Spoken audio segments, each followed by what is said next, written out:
Dear students, today we will continue our discussion on NMR spectrum.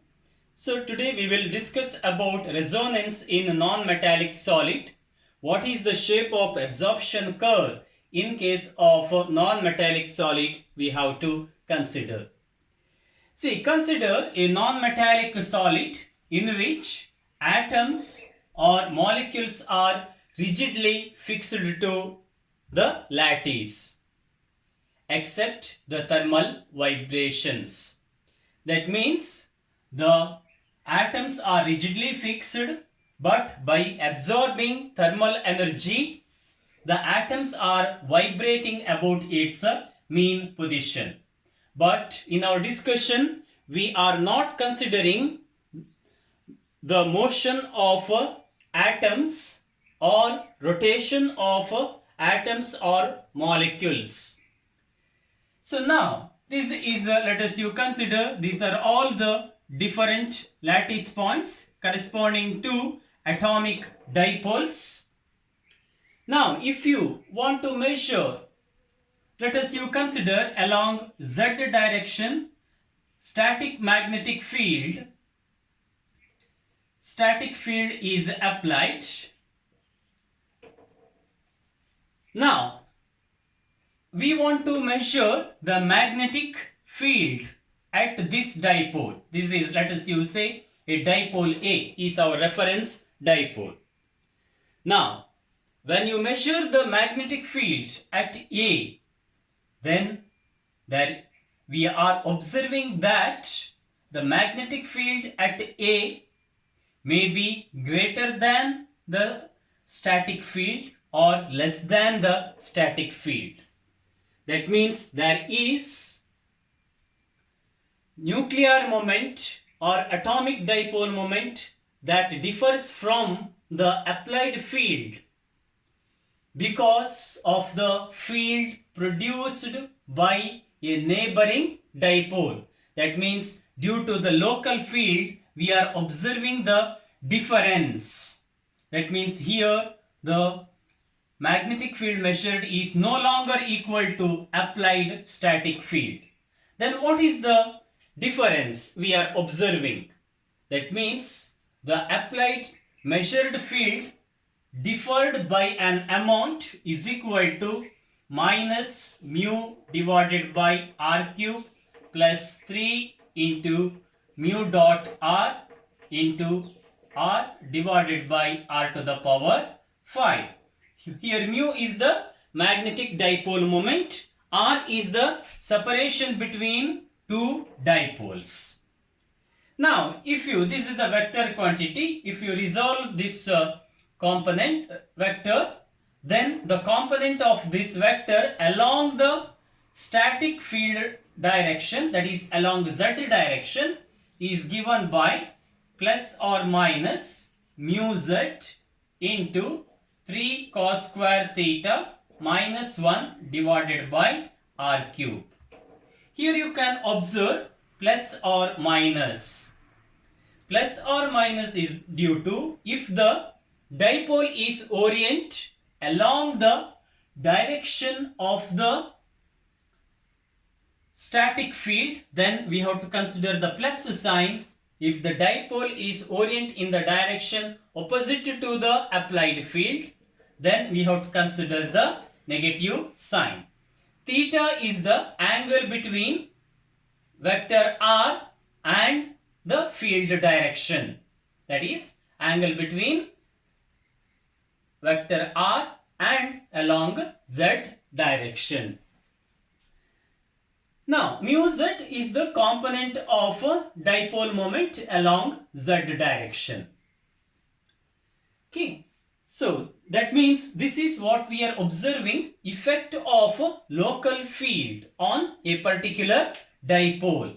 So because of this, different dipoles experiences different amount of local field. Because of that, what happens? The absorption curve get broadened. Now you consider a solid in which nuclear dipoles are in pairs. Nuclear dipoles are in pairs. That means what? The two dipoles are much closer than next dipoles. Next nearest dipoles. See, here the separation is less, here the separation is large. Then effective field at a particular dipole is given by H effective is equal to H.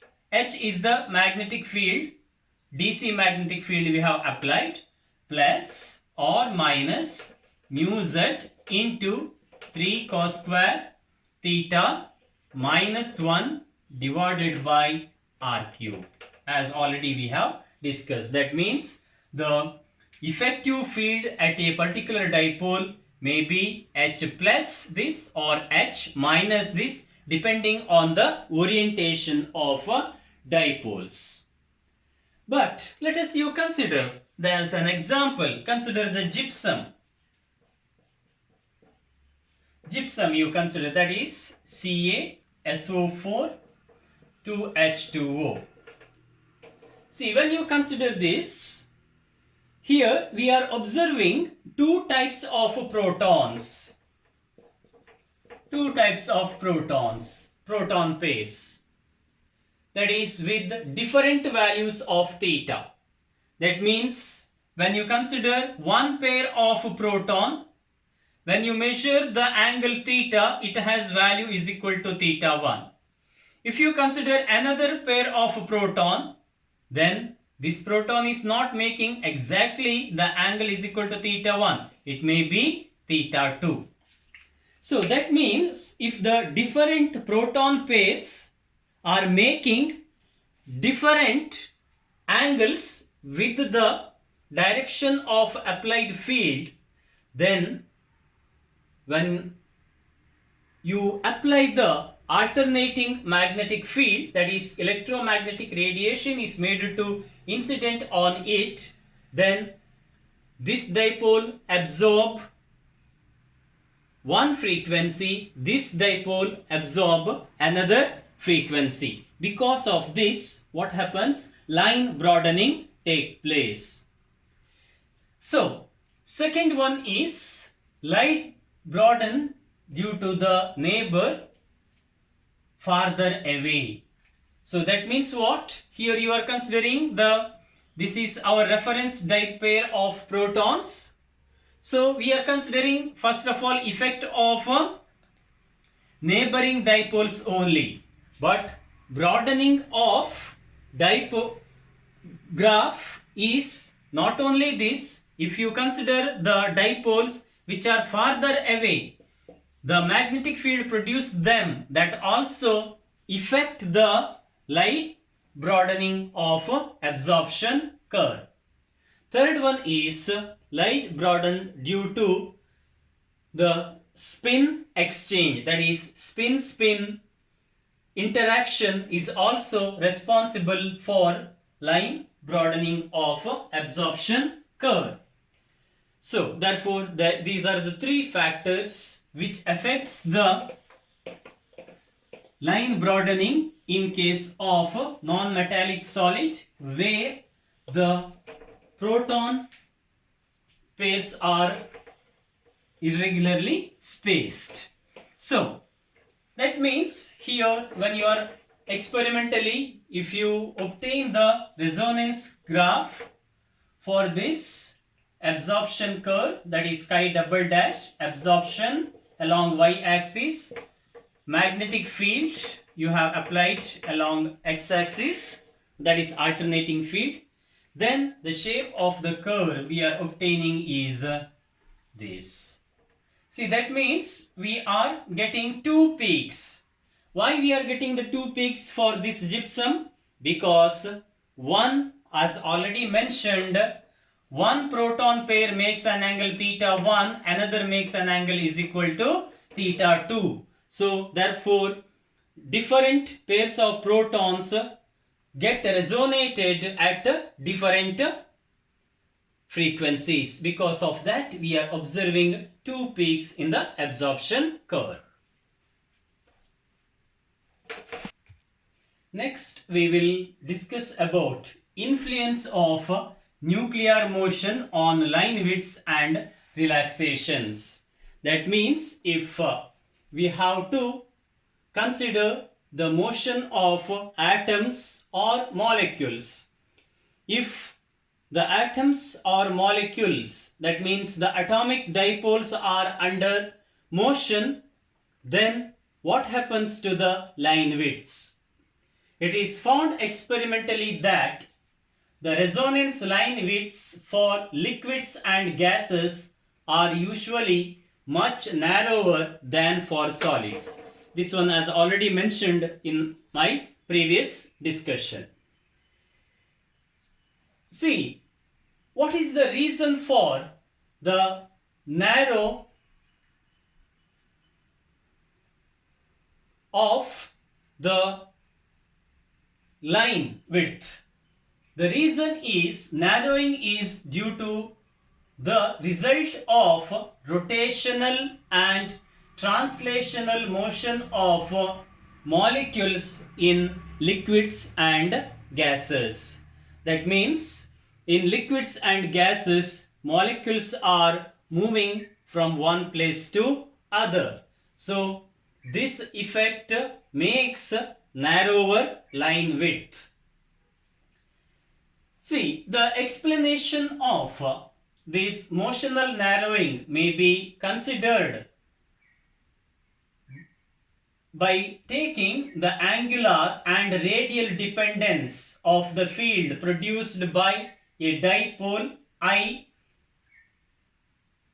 by another dipole J. Let us you consider an ith dipole, okay, and another one is the jth dipole. Now, let us we consider what is the field at the ith dipole due to jth dipole. That is the effect of local field we are considering already. That means the magnetic field at ith dipole due to the jth dipole is given by 3 cos square theta ij minus 1 divided by rij cube. So, see, when you consider this one, for solids, this theta ij and rij are fixed. Here theta ij means what? It is the angular separation between the applied static field and the vector rij. Rij is the separation between two dipoles.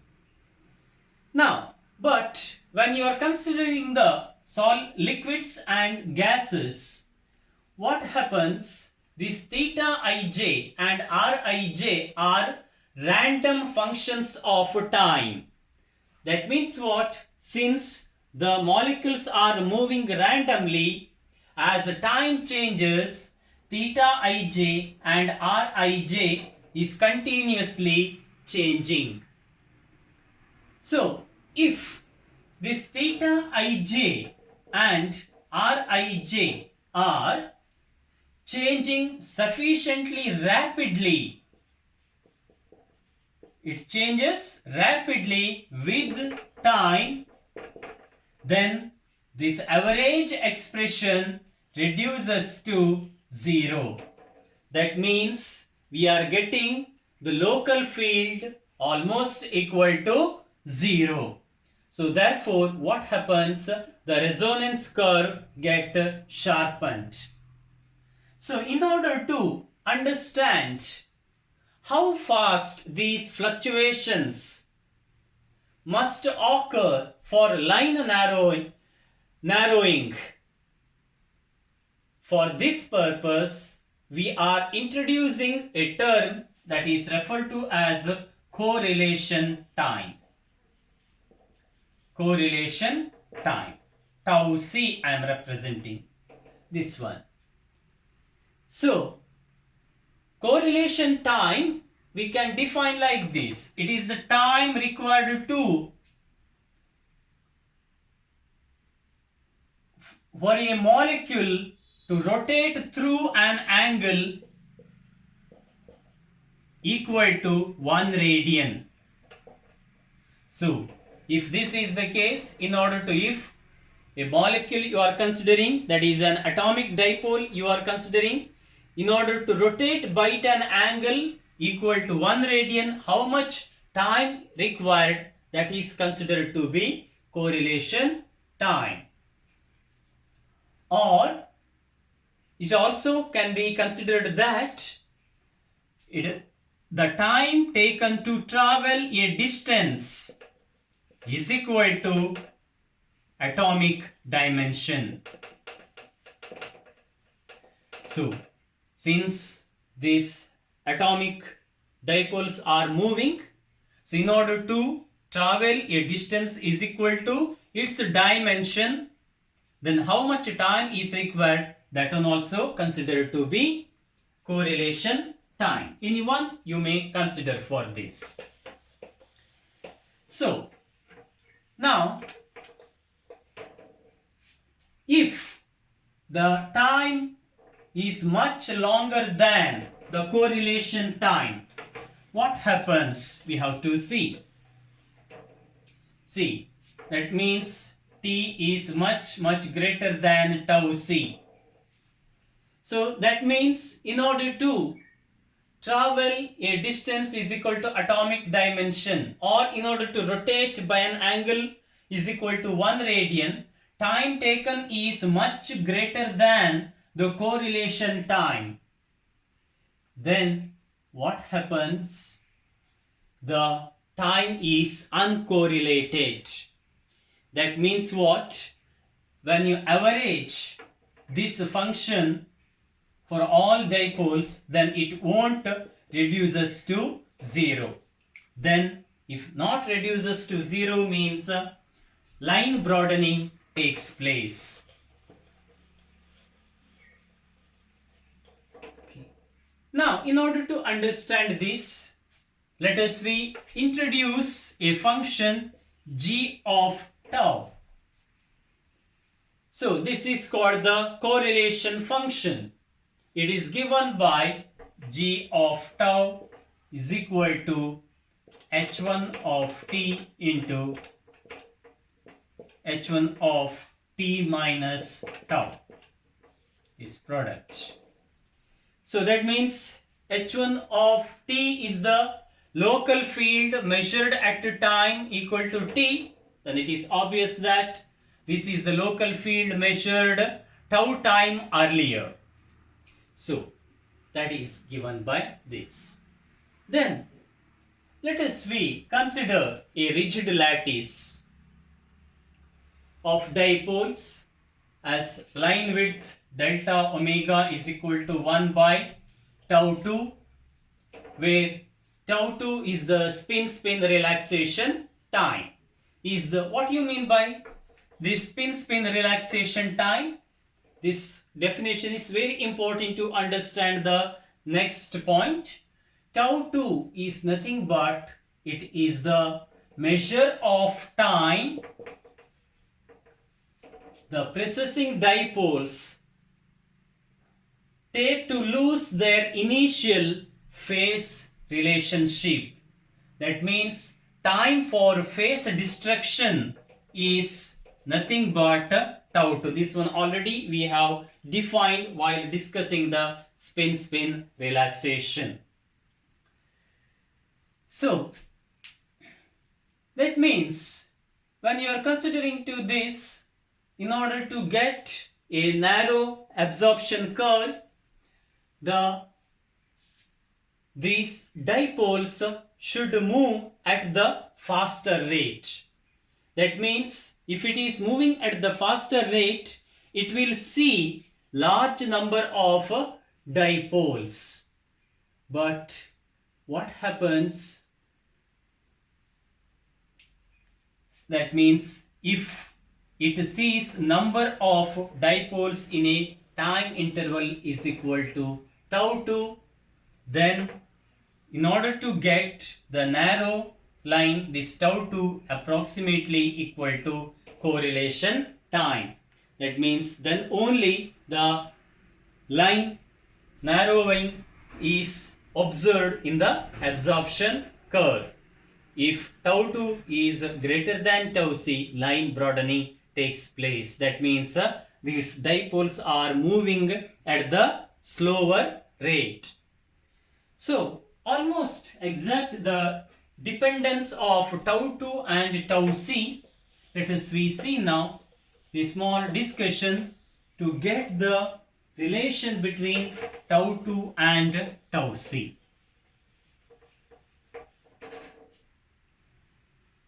See, let us we consider this relation for tau c is much less than tau 2. Now, see, suppose the applied electromagnetic frequency is changed by an amount is equal to delta omega. That means if you are saying changed by delta omega means the applied frequency may be greater than the actual frequency or less than the actual frequency. That means changed means plus or minus, increase or decrease in the frequency we can consider. So this is, let us you take, this is the change in the frequency. If you consider this change in the frequency takes place in a time interval is equal to correlation time tau c, then what is the change in the phase? Change in phase is equal to change in the frequency into time. Change in the frequency into time. That is what you are observing. See, if you are considering this is the sine wave, this is the omega t. So here it is y. So then this omega into t, this is the phase. That is frequency into time gives the phase. But change in the frequency into time, that gives change in phase. So now when you are considering to this is the change in the frequency when you are considering to one atomic dipoles. But let us you consider the atomic dipoles are moving from one place to other place. Therefore, it will interact with then n dipoles in its journey. That means what? Its phase change is occurred n times. Then what should be the net change in the phase? That is given by, so it is we are calculating the, for n such intervals, mean square of phase displacement, mean square, is given by n into tau c into delta omega whole square. This is what you are observing. So now let us you consider a phase destruction occurs completely. There is 100% phase destruction, 180 degree out of phase. Then what happens to the value of change in the phase? That becomes 1, right? So therefore what we can write is delta phi wholes is equal to 1, since delta phi becomes 1. For complete phase destruction means change in the phase, that is equal to 1, means 100% phase destruction. Then what you can write is here we have to change the expression to phase relationship considered. That means what is the relation between tau 2 and tau c? See, complete phase destruction is occurred, you are considering now. What is the time required for the complete phase destruction? That is spin relaxation time, spin relaxation time tau 2. Therefore, complete phase destruction occurs when the dipole under consideration sees n number of sites, then tau 2 should be n into tau c.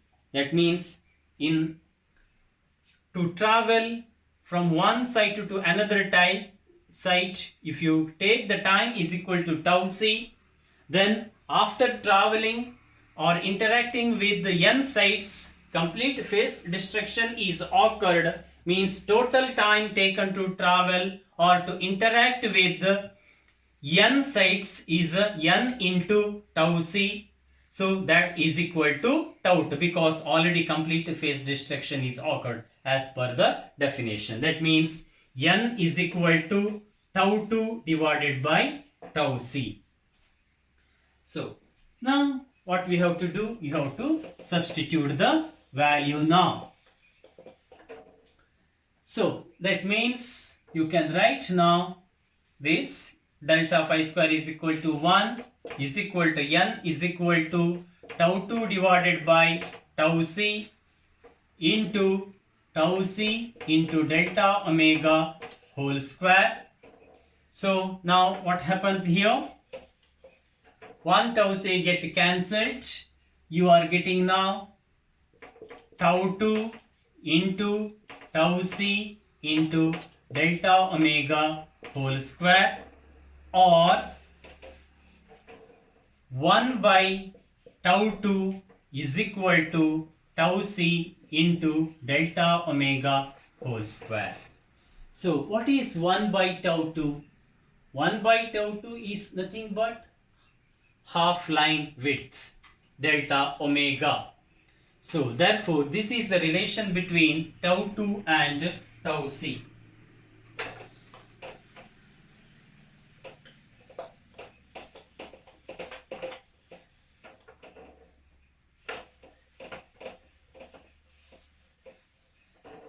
So the same problem is this is qualitatively we are making. This one we can consider quantitatively by considering the Fourier integral.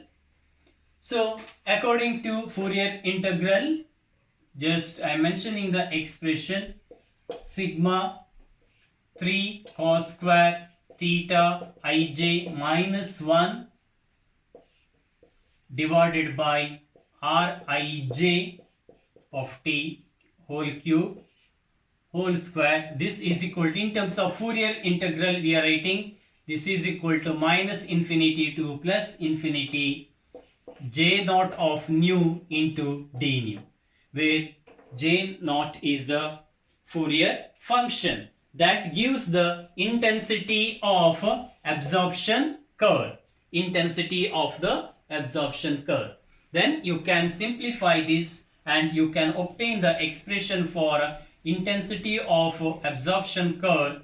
J naught of nu is equal to sigma 3 cos square theta ij minus 1 rij of t whole cube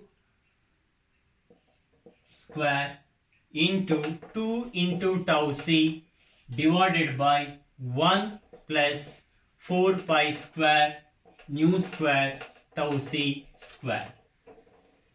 So that means you can observe that from this expression, if smaller is the correlation time, j naught of nu, that is the intensity, is large. If the atomic dipoles are remaining in the state for a longer time, that is if the correlation time is large, then what happens? The j naught of nu value decreases, that is the intensity of absorption curve decreases. That means see, you can observe that this is the intensity is more, this is the graph, which shows the intensity is less. If tau c is large, this is the case. If tau c is small, this is the case. That means the line broadening arises from the limitation of lifetime of the nucleus in certain states because of spin lattice relaxation. That means in an excited state or in a given state, the atomic dipoles remain in that state because of spin lattice relaxation mechanism. Because of that, tau c increases. If tau c increases, broadening of absorption curve takes place. Thank you.